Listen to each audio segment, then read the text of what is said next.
ஒரு சென்டென்ஸ்னா என்ன அப்படின்னா group of words arrange ஆயிருக்கு, it gives a meaning.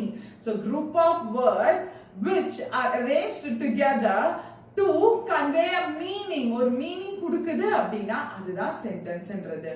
So ஒரு சென்டென்ஸ்க்கு என்ன தேவை, என்னென்னலாம் இருந்ததுன்னா நான் சென்டென்ஸ்னு சொல்லுவேன்னா ஒரு சப்ஜெக்டும் வேர்பும் இருந்ததுனாலே போதும், it gives a meaningful sentence. So இப்போ சப்ஜெக்ட்னா என்ன, வேர்ப்னா என்ன, ஆப்ஜெக்ட்னா என்ன, எல்லாமே ஒன் பை ஒன் நம்ம செக் பண்ணுவோம். So first thing, what is the subject? Actually a subject is nothing but which answers for what or who. அதாவது ஒரு ஸ்டேட்மென்ட்ல what or whom am I going to speak about. நான் ஒரு சென்டென்ஸ்ல எதை பத்தி இல்ல யாரை பற்றி பேசுறேனோ அவங்க தான் சப்ஜெக்ட்ன்றவங்க. சோ தமிழ்ல சொல்லணும் அப்படின்னா எதை பத்தி இல்ல யாரை பத்தி, எதை இல்ல யாரை பற்றி பேசுறேனோ அவங்க தான் யாரு, எஸ் சப்ஜெக்ட்ன்றவங்க. சோ இப்போ ஃபர்ஸ்ட் ஸ்டேட்மென்ட் எடுத்துட்டீங்க அப்படின்னா, coming to the first statement, the sun is shining. எதை பத்தி பேசுறேன், சன்ன பத்தி பேசுறேன். and next one, today is Tuesday. So எதை பத்தி பேசுறேன், இன்னைக்கு today. சோ இத பத்தி தான் பேசுறேன், today பத்தி தான் பேசுறேன். அப்ப இது subject. cat is sitting. what is sitting? cat is sitting. cat உட்கார்ந்துட்டு இருக்கு. சோ இது cat பத்தி இந்த சென்டென்ஸ்ல பேசுறதுனால இது subject. Reena is teaching. Reena teach பண்ணிட்டு இருக்காங்க. சோ அப்போ Reena பத்தி பேசுறேன், Reena is the subject. You are listening. நீங்க கவனிச்சு கொண்டிட்டு இருக்கீங்க. அப்ப இங்க யாரு சப்ஜெக்ட், நீங்கன்றது தான் subject. You people are subject here. So எதை இல்ல யாரை பற்றி பேசுறேனோ அவங்க தான் சப்ஜெக்ட்ன்றவங்க. So coming to the next one, predicate. Actually இந்த சப்ஜெக்ட் தவிர்த்து இருக்க மிச்ச பார்ட் ஆஃப் தி ஸ்டேட்மென்ட்ட predicate ன்னு சொல்லுவேன். சப்ஜெக்ட்ட தவிர்த்து இருக்கிற phrase. சோ phrase அப்படினா என்னது, சோ phrase and clause குழப்பிக்காதீங்க.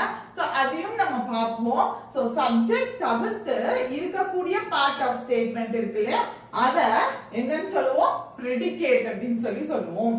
சோ இப்போ ஒரு சென்டென்ஸ் எடுத்துட்டீங்கன்னா அதுல என்னென்னலாம் இருக்கும் அப்படின்னு பாத்தீங்கன்னா சப்ஜெக்ட், verb கிளாசிஃபை பண்ணலாம்னா ஆப்ஜெக்ட், ஆப்ஜெக்ட்லயே இன்டைரக்ட் ஆப்ஜெக்ட் இருக்கு அண்ட் டைரக்ட் ஆப்ஜெக்ட் இருக்கு. அண்ட் இது தவிர்த்து காம்ப்ளிமெண்ட், காம்ப்ளிமெண்ட்லயும் ஆப்ஜெக்ட் சப்ஜெக்ட் காம்ப்ளிமெண்ட் இருக்கு, ஆப்ஜெக்ட் காம்ப்ளிமெண்ட் இருக்கு. அண்ட் அது தவிர்த்து அட்ஜென்ட். இது எல்லாமே ஒரு சென்டென்ஸ்ல இருக்கு.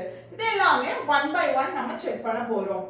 ஃபர்ஸ்ட் ஒன் நம்ம ஆல்ரெடி பார்த்துட்டோம், சப்ஜெக்ட், வாட் ஆர் ஹூ, யாரு இல்ல எது அப்படின்ற கேள்விக்கான பதில சொல்லும். அது மட்டும் இல்லாம ஒரு ஸ்டேட்மென்ட்ல எதை பத்தி இல்ல யார பத்தி பேசுறேனோ that is the subject. So first one, who is keep on crying? The child is the child kept crying. யார் அழுது கொண்டு இருந்தா, இந்த குழந்தை அழுது கொண்டு இருந்தது. So அடுத்தது, our school team won the match. யார் மேட்ச் வின் பண்ணா, who won the match? Our school team won the match. My son is in the 8th grade. யார் 8th gradeல இருக்கா, who is in the 8th grade? My son.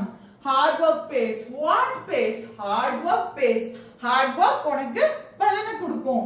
So hard work is the subject. இப்போ subject பத்தி clarity இருக்குல்ல, ஒரு சென்டென்ஸ்ல எதை பத்தி இல்ல யார பத்தி பேசுறேனோ அவங்க சப்ஜெக்ட்ன்றவங்க. And coming to the next one, verb is something which denotes both action as well as state of being.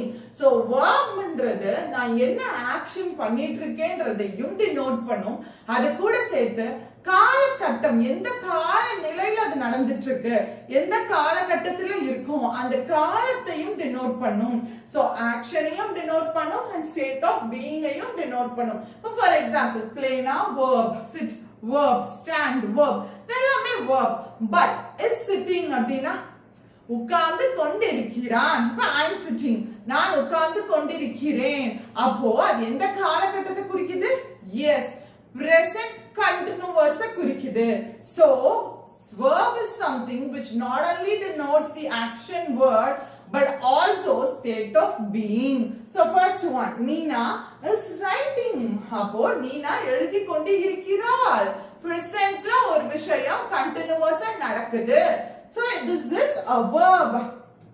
A verb is something and the subject பண்ணக்கூடிய action plus அந்த subject பண்ணக்கூடிய action எந்த காலகட்டத்தில் நடக்குதுன்றதையும் denote பண்றதுதான் verb. So அடுத்தது it was Tudor. இந்த இடத்துல பாத்தீங்க அப்படின்னா நல்லா பாருங்க, there is no action here. இந்த இடத்துல எதுவுமே action கிடையாது. itன்றது subject ஒரு pronoun, இது itன்றது subject-ஆ இருக்கு. Too dark. இந்த too darkன்றது எதை பத்தி சொல்லுது? இந்த சப்ஜெக்ட பத்தி சொல்லக்கூடிய காம்ப்ளிமெண்டா இருக்கு. அப்ப இது ரெண்டையும் கனெக்ட் பண்ற இந்த சப்ஜெக்டையும் இந்த காம்ப்ளிமெண்ட் இனி பாப்போம், அதனால கன்ஃபியூஸ் பண்ணிக்காதீங்க. சோ காம்ப்ளிமெண்ட்டையும் கனெக்ட் பண்ணக்கூடிய லிங்கிங் வெர்பா இருக்கு. சோ இந்த இடத்துல it doesn't denote any action but it is a linking verb. எதை denote பண்ணுதுன்னா was, டார்க்கா இருந்தது. அப்ப பாஸ்ட்ல நடந்த ஒரு விஷயத்தை denote பண்ணுது, denote state of being. So அடுத்தது I feel tired. சோ நான் டயர்டா ஃபீல் பண்றேன், நான் டயர்டா இருக்கேன். present, presentல இருக்கக்கூடிய விஷயத்தை denote பண்ணுது. this is verb. My phone is not working. N phone subject, இந்த subject என்ன ஆகுது? work ஆகல. என் phone work ஆகல, is not working. presentல continuous, work ஆகவில்லை. so this is verb.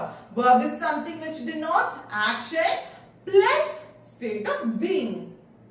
And coming to the next one, object பொறுத்த வரைக்கும் direct object and indirect object. So என்னென்ன அப்படின்றத நம்ம பார்ப்போம். direct object, direct object அப்படின்னா ஒண்ணும் இல்ல, இந்த சப்ஜெக்ட் இருக்கு இல்லையாப்பா, இந்த சப்ஜெக்ட் இருக்கு, அடுத்தது என்ன இருக்கு? verb இருக்கு. இந்த verb டைரக்டா எந்த ஆப்ஜெக்ட் மேல ஆக்ட் ஆகுதோ அது டைரக்ட் ஆப்ஜெக்ட். ஃபார் எக்ஸாம்பிள் இன்னும் புரியுற மாதிரி நான் சொல்றேன்.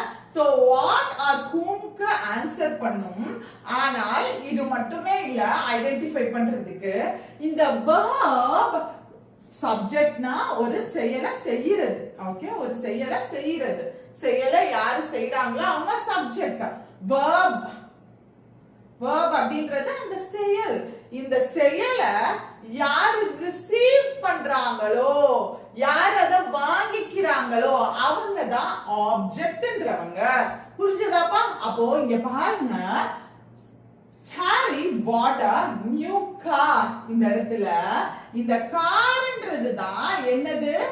ஆப்ஜெக்ட். ஏனா ஹாரின்றவங்க சப்ஜெக்ட், இந்த verb ஹாரி இந்த சப்ஜெக்ட், இந்த verb பண்ணாங்க, சப்ஜெக்ட் இந்த verb பண்ணிருக்காங்க, bought வாங்கிருக்காங்க.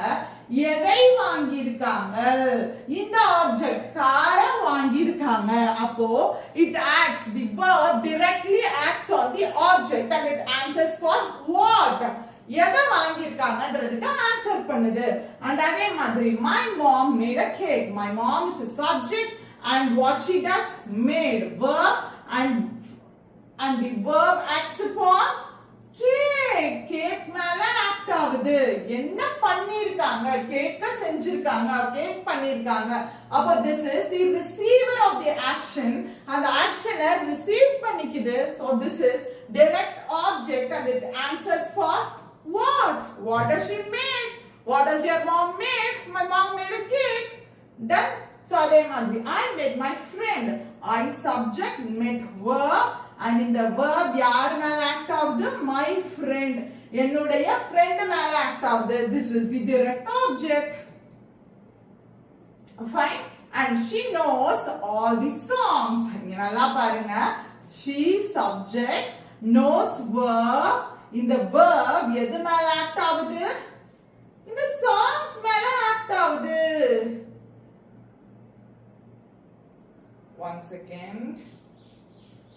yes, இந்த knows எது மேல ஆக்ட் ஆகுது?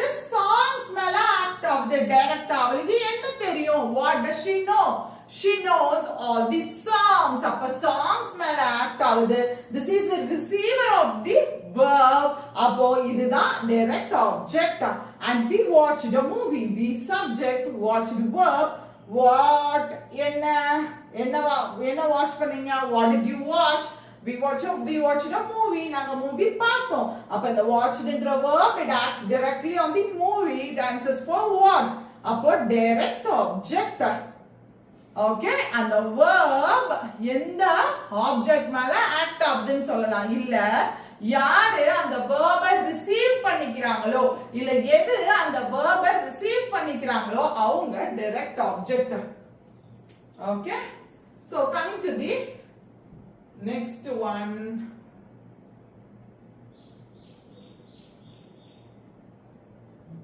Okay,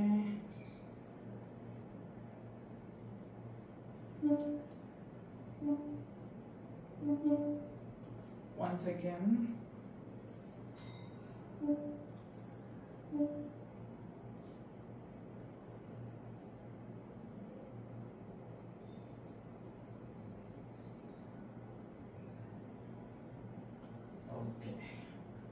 Okay, இப்போ indirect object.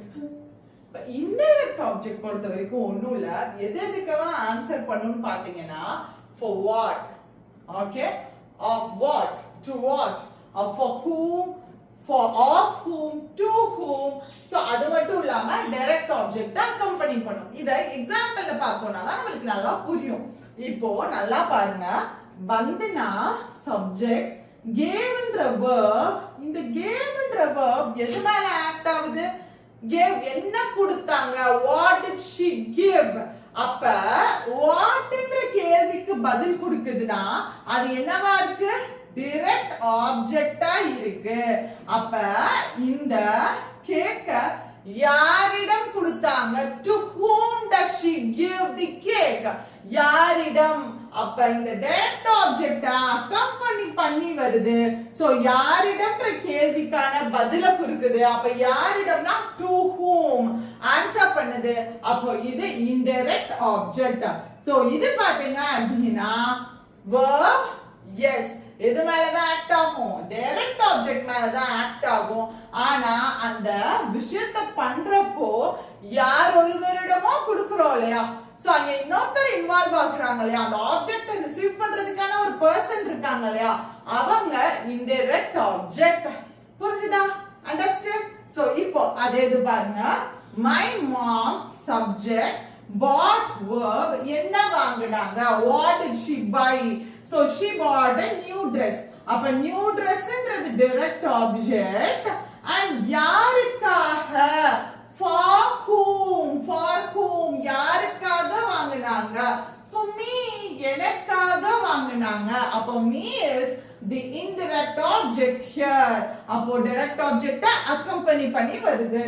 And coming to the next one, I gave him a chocolate. I subject gave him. யாருக்கு chocolate? to whom? யாருக்கு? அப்ப indirect object a chocolate direct object. ஏன்னா gaveன்ற verb direct act ஆகுது. chocolate தான் அந்த gaveன்ற verb receive பண்ணிக்கிறது. so they gave us coffee with breakfast. so இங்க நல்லா பாருங்க. they gave us, they subject gave verb என்ன கொடுத்தாங்க? coffee கொடுத்தாங்க. direct object. இந்த with breakfast confuse பண்ணிக்காதீங்க. actually preposition கான objects எல்லாம் இருக்கு. அது நம்ம தனியா நம்ம பாப்போம். சோ இது பாத்தீங்கன்னா அப்படினா gave coffee யாருக்கு கொடுத்தாங்க? for us எங்களுக்காக கொடுத்தாங்க. சோ இங்க indirect object. and similarly he lent his friend a pen. he subject lent verb a pen direct object and யாருக்கு? to whom? to his friend, that is indirect object. so that's all. புரிஞ்சுதா? direct object ன்றது yes what of whom க்கு answer பண்ணும். அது எந்த ஒரு object verb receive பண்ணிக்குதோ அது direct object. இதே இது அந்த direct object accompany பண்ணி வருது. அது மட்டும் இல்லாம for whom, to whom யாருக்கு இல்ல எதற்கு அப்படினு சொல்லிட்டு ஒரு செகண்டரி ஆப்ஜெக்ட்டா இருக்கு அப்படிங்கற பட்சத்துல that is indirect object. and coming to the next one, complement. இது நிறைய பேருக்கு வந்து கன்ஃபியூஸ் ஆகக்கூடிய ஒண்ணு. அதாவது ஒரு சென்டென்ஸ் முழுமை அடையிறதுக்கு கம்ப்ளீட் ஆகுறதுக்கு தேவையான வார்த்தை இருக்கு இல்லையா? அத காம்ப்ளிமெண்ட்னு சொல்லுவேன்.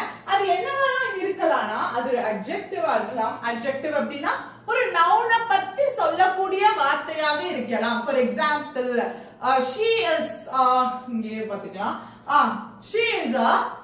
she is beautiful னு வெச்சுக்கோங்களேன். she is beautiful. அப்போ beautifulன்ற வார்த்தை எதை குறிக்குது? sheன்ற pronoun குறிக்குது. so noun or pronoun பத்தி பேசுச்சுனா அது adjective. so அது ஒரு adjectiveஆ இருக்கலாம், ஒரு name, position ஆ இருக்கலாம், position, profession. so position ஆ இருக்கலாம், இல்ல ஒரு பெயரா இருக்கலாம், இல்ல profession ஆ இருக்கலாம். எந்த வார்த்தை ஒரு adjectiveஆ இருக்கலாம், and எந்த வார்த்தை முழுமை அடைகிறதுக்கு யூஸ் பண்ணப்படுதோ அது காம்ப்ளிமெண்ட் னு சொல்லலாம். இப்போ for example it grew dark. So இந்த டார்க்ன்ற வார்த்தை எதை பத்தி சொல்லுது? இட்ன்ற ப்ரோனவுன்ஸ் பத்தி சொல்லுது. ஓகே, சோ அடுத்தது he is a dentist. he சப்ஜெக்ட்டா இருக்காங்க. சப்ஜெக்ட் இங்க இட் சப்ஜெக்ட் தான். சப்ஜெக்ட் அண்ட் சப்ஜெக்ட் என்னவா இருக்கு? ப்ரோனவுனா இருக்கு. அதே மாதிரி தான் ஹீன்றது சப்ஜெக்ட்டா இருக்கு, சப்ஜெக்ட் ப்ரோனவுனா இருக்கு. இந்த ப்ரோனவுனை பத்தி பேசக்கூடிய வார்த்தையா இருக்கு. சோ ஆல்ரெடி எனக்கு தெரியும் ஒரு ப்ரொஃபஷன்னாலும் அது காம்ப்ளிமெண்ட் னு சொல்லுவோம். he is a dentist. he is a முழுமையடைதா earn முடிச்சிட்டா he is a what? Did கேள்வி வருது, சென்டென்ஸ் முழுமையடையல. அப்போ டென்டிஸ்ட்ன்ற வார்த்தையை போட்டு தான் அந்த சென்டென்ஸை ஒரு ஃபுல் கம்ப்ளீட் மீனிங்ஃபுல் சென்டென்ஸா மாத்துறேன். அடுத்தது that's her dog Bruno.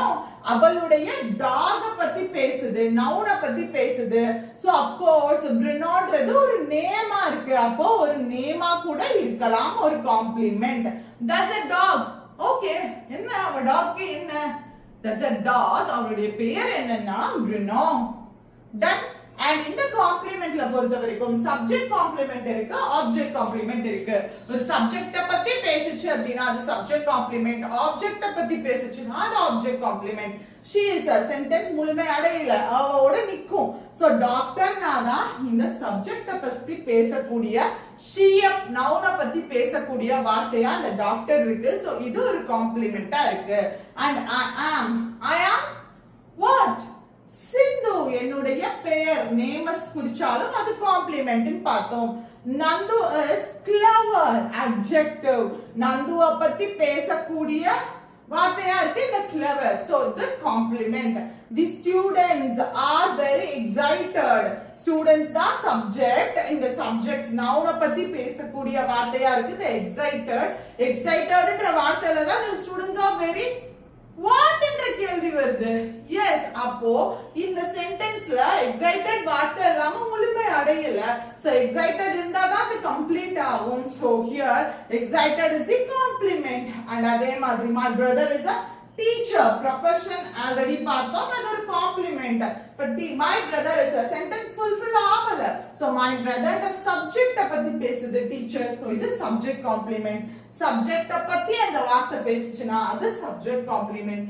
இதே இது ஆப்ஜெக்ட்ட பத்தி பேசுச்சுனா அது object complement. For example they made her angry. they subject, made verb, her object. இப்போ யாரை கோபப்படுத்தினாங்க?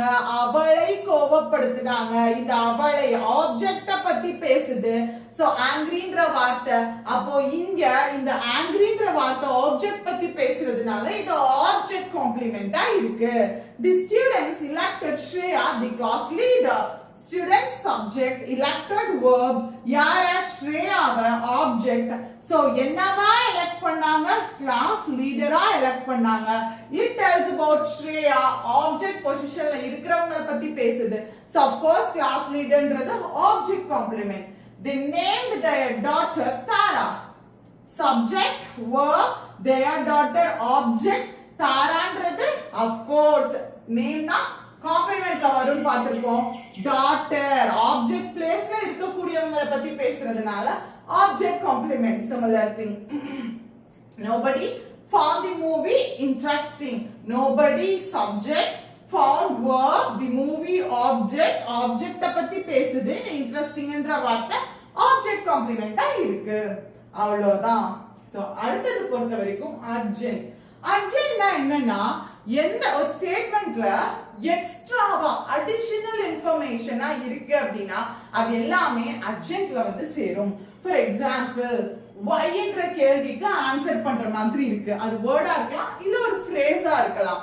So group of words இருக்கலாம். For example, they are not able to make it in time. அதாவது அவங்க கரெக்டான டைம்ல முடிக்க முடியல due to காரணத்தை சொல்லுது.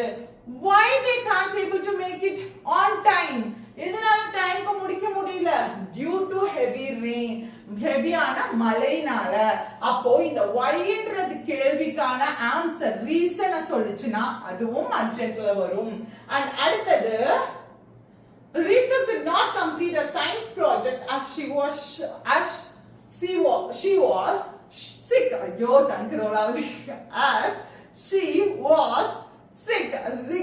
உடம்பு முடியாதனால அவளால பண்ண முடியல. ரீசன் சொல்லுது. why என்ற கேள்வி why she could not complete the project on time. எதனால முடிக்கல? உடம்பு சரியில்லாம இருந்ததுனால. ரீசன் சொல்லுது. why என்ற கேள்விக்கான ஆன்சர் அர்ஜென்ட்டா இருக்கலாம். அதே மாதிரி there was an unknown vehicle parked in front of our house. எங்க பார்க் பண்ணிருக்கு? front of the house. where என்ற கேள்விக்கான answer. We will be meeting our school friends at the new Chinese restaurant. So இந்த restaurant இந்த இடத்துல பாத்தீங்கன்னா வேர் எங்க meet பண்ணுவீங்க? அப்ப Chinese restaurant அப்படின்றது வேர் என்ற கேள்விக்கான பதில் அடிஷனல் இன்ஃபர்மேஷனை சொல்லுது. சோ இங்க எல்லாம் பாத்தீங்கன்னா இதோடைய ஸ்டேட்மெண்ட் கம்ப்ளீட் மீனிங் தருதுதான். அவளால அது பண்ண முடியல கரெக்ட் டைம்க்கு. கம்ப்ளீட் மீனிங் தருதுதான். எதனால எக்ஸ்ட்ராவா ஒரு விஷயத்தை பத்தி பேசுறோம். இங்கேயும் பாத்தீங்கன்னா ஒரு அன்னோன் வெஹிக்கிள், அங்க தெரியாத ஒரு வெஹிக்கிள், அதாவது யாரோடதுன்னு தெரியாம ஒரு வெஹிக்கிள் பார்க் பண்ணி நிற்கிறாங்க, பார்க் பண்ணப்பட்டிருக்கு அப்படின்றதோட ஸ்டேட்மெண்ட் முடியுது. ஆனா இதே இது எந்த இடத்துல இருக்கு அப்படின்னு எக்ஸ்ட்ராவா சொல்லுது. So additional information கொடுக்குது. So that is urgent. And அதே மாதிரி பாத்தீங்க அப்படின்னா last year I was the vice president of the youth association. When எப்போ? அப்போ I was the president of youth association. நாலே sentence fulfilled ஆயிடுது.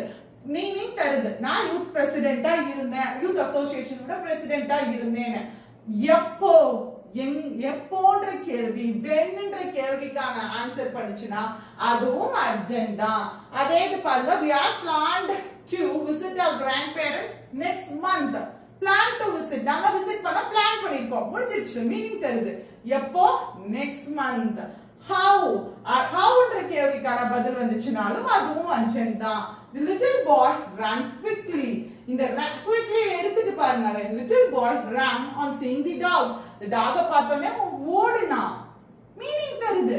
quicklyன்றது additional information. how she ran or how he ran. எப்படி ஓடுனா additional information தருது. Sina lazily picked up one paper at a time. அவர் எப்படி அந்த பேப்பரை பிக் பண்ணா? எப்படி? how. so Sina picked up the paper நால மீனிங் தருது. எப்படி பிக் பண்ணா? லேசியா, சோம்பேறித்தனமா எடுத்தா. அப்போ எதுக்கெல்லாம் அர்ஜென்ட் ஆன்சர் பண்ணுது? why, where, when, how. அது மட்டும் இல்லாம gives additional information. புரிஞ்சுதா? இப்போ என்னென்ன பார்த்திருக்கோம்? சப்ஜெக்ட், verb, ஆப்ஜெக்ட்ல டைரக்ட் இன்டைரக்ட், காம்ப்ளிமெண்ட்ல டைரக்ட் இன்டைரக்ட் அண்ட் அட்ஜென்ட். இது எல்லாமே பார்த்திருக்கோம். அண்ட் உங்களுக்கான இந்த PDF கூட நான் Telegram குரூப்லயும் ஷேர் பண்றேன். சோ SV அக்ரிமெண்ட் எல்லாத்துலயும் ஒரு எக்ஸாம்பிள் பார்ப்போம். ஸ்டார் என்னது? யாரை பத்தி பேசுறோம்? ஸ்டார் பத்தி பேசுறோம். அப்ப இவங்க சப்ஜெக்ட் are shining. ஸ்டார் என்ன பண்ணுது? ஷைன் ஆகுது. so it is a verb. SV agreement. SVC இதே இது. I subject, am என்றதா helping verb ஆ இருக்கு. and in the end I am what? என்ன? யாரு? sentence complete ஆகல. அப்போ in the என்ற வார்த்தையை வச்சு தான் அது complete ஆகுது. it is a complement. and அடுத்தது SVA. so subject மது, reach verb, sentence முழுமை அடைஞ்சிருச்சு, மீனிங் தந்துருச்சு, அவ ரீச் ஆயிட்டா. எப்படி ரீச் ஆனா? earlyயாவே ரீச் ஆயிட்டா. so this is urgent. extra part of the extra additional part இருக்கு. So all of us are living. All of us leaving verb for Tokyo. எங்க when என்ற கேள்விக்கான ஆன்சர் பண்ணது எக்ஸ்ட்ரா அடிஷனல் இன்ஃபர்மேஷனை சொல்லுது. So SVA. This is adjunct. So அடுத்தது பாத்தீங்க அப்படின்னா SVOC. For example, we subject lost என்றது verb. Lost our cat. Out cat இல்ல our cat. எங்களுடைய cat. அப்ப இந்த verb டைரக்டா இது மேல தான் ஆக்ட் ஆகுது. சோ இது ஆப்ஜெக்ட்டா இருக்கு. இந்த cat தான் இந்த verb ரிசீவ் பண்ணிக்குது. இது ஆப்ஜெக்ட்டா இருக்கு. இந்த cat பேர் என்ன? அப்ப இந்த ஆப்ஜெக்ட்ட எக்ஸ்பிளைன் பண்ணக்கூடிய ஆப்ஜெக்ட் காம்ப்ளிமெண்டா இருக்கு. Queenie ஆப்ஜெக்ட் காம்ப்ளிமெண்டா இருக்கு. and அடுத்தது SVOA. it subject, it verb, linking verb இருக்கு. my birthday object. so my birthday எப்போ? it's my birthday. இது என்னுடைய birthday. yes, next month. எப்போ? when என்ற கேள்விக்கான ஆன்சரை தருது adjunct. so அதே மாதிரி அடுத்து IODO. the board subject, offered verb. என்ன ஆஃபர் பண்ணாங்க? job. அப்ப இது டைரக்ட் ஆப்ஜெக்ட். and யாருக்கு ஆஃபர் பண்ணாங்க? எனக்கு. for whom?